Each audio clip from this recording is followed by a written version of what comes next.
Hope you guys are doing well. Welcome back. In today's video, I'm going to show you that how you can create your account on the Proton Mail. So let's get started. So first of all, what we have to do, simply we have to open this, and after that we have to click on the create an account.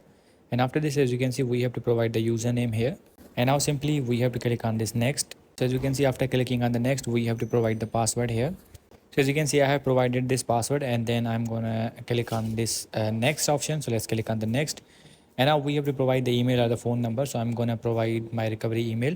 And after providing the recovery email, we have to click on the next, as you can see. And now we have to choose the which plan we want: Proton Unlimited, Mail Plus, or the free. So I'm gonna choose this free one. And we have to click on this get Proton for free. So let's click on this, and we have to wait for a few seconds. We have to do the human verification. So as you can see, now the account is creating, and we have to wait for a few seconds more, and after that our account will be ready to use.